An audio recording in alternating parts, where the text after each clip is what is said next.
In the fall of 2023, Israel and Saudi Arabia stood on the brink of signing a normalization treaty led by President Joe Biden, which could have brought progress and prosperity to the entire region.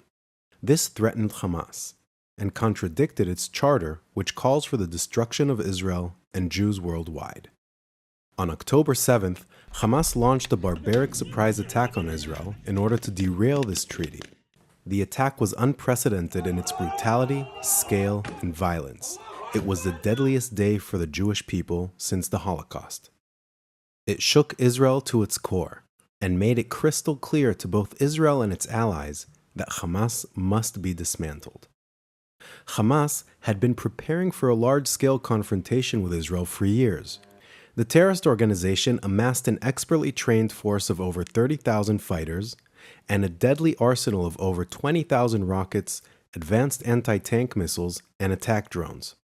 For 16 years, it diverted hundreds of millions of dollars, vast amounts of iron, cement, and construction materials, all donated to build Gaza's economy in order to dig one of the most intricate combat tunnel systems in human history underneath entire civilian neighborhoods. The IDF, trying to rescue the hostages and dismantle Hamas's military capabilities to ensure such an attack will never happen again, was forced to launch a ground operation into the heart of Gaza. It found itself facing an unprecedented challenge in the history of urban warfare, fighting from building to building in one of the most densely populated areas on Earth, against an enemy who converted entire neighborhoods in the Gaza Strip into combat complexes filled with observation posts, anti-tank and sniper firing positions, while below ground, they're all connected through an extensive hive of combat tunnel systems with command centers and weapon depots. This enables Hamas fighters to blend among the local population dressed as civilians, emerge from hidden tunnel shafts, booby trap houses, set explosives in the streets, strike at IDF forces, and quickly disappear back into the underground maze using its own civilian population as human shields. Recognizing this could result in massive damage to infrastructure and a catastrophic loss of civilian lives, the IDF decided on two essential humanitarian steps that were needed to be taken. The first step was to separate Gaza's civilian population from the Hamas terrorists by encouraging them to temporarily relocate from their homes for their own safety, putting them out of harm's way. And the second was to facilitate the entry of humanitarian aid for the civilians relocated due to the fighting. To successfully separate Gaza's civilians from Hamas, the residents of each specific neighborhood where IDF intend to operate receive multiple warnings tailored specifically for them. A direct call using both traditional broadcasters and social media channels in Arabic, airdropping leaflets tailored for the residents of each neighborhood, and sending direct text messages and calling residents personally. Simultaneously, the IDF uses intelligence collected from Israeli Air Force reconnaissance aircrafts, open-source intelligence and cellular location tracking data to build a real-time picture of the remaining population density in each specific area and point out buildings that house civilians who have not yet evacuated. This color-coded map is then used to plan the IDF's upcoming maneuvers.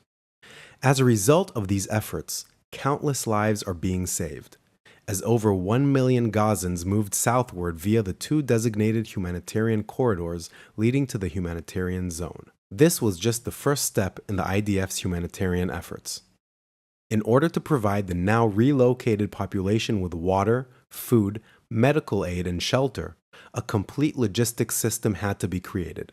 With the outbreak of the war, representatives from Israel, the United States, Egypt, and the UN convened to create a large-scale humanitarian aid operation focused on maximizing the amount of aid transported into Gaza. Various actions were taken to achieve this goal in all three key locations of the logistics chain.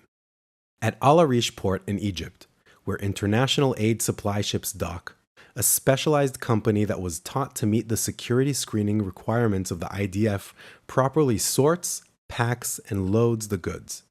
The shipment is then delivered to the Rafah border crossing, where preliminary inspections are conducted by Egypt, and then transferred to the Nitzana border crossing for Israeli inspection. At Nitzana, the number of specialized cargo scanners was doubled, and additional inspection kits were added, allowing for quicker turnaround. Then, the convoy continues to the Rafah crossing where the goods are unloaded. On the Gazan side, the goods are loaded onto trucks responsible for the delivery inside Gaza. These joint actions across the supply chain enabled a 1,000% surge in the daily aid volume delivered.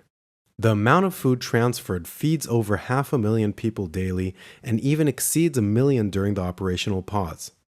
To support Gaza's water needs, trucks enter daily carrying fresh water, as well as fuel supplies to keep the water distillation facilities running. 2 Israeli water pipelines damaged by the Hamas on October 7th were reopened, and a new Emirati pipeline was built, now allowing over 33 million liters of fresh water to flow daily. Extensive medical aid infrastructure is facilitated through 4 large field hospitals, with 4 more being established and 2 medical ships docked at the Al Arish port.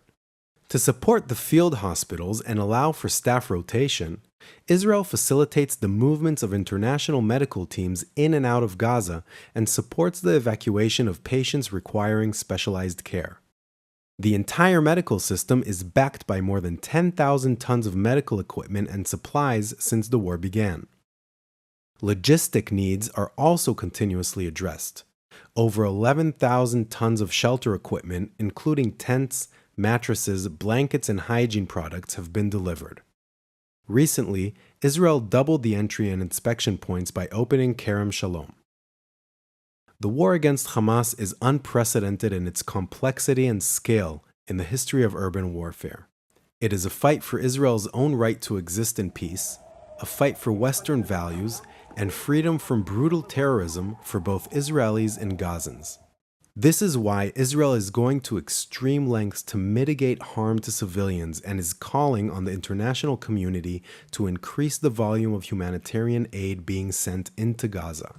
Israel is fully committed to facilitating and supporting all humanitarian efforts by the international community while working to free the Israeli hostages and dismantle Hamas, and with it, bring hope for a better future for the people of the Middle East.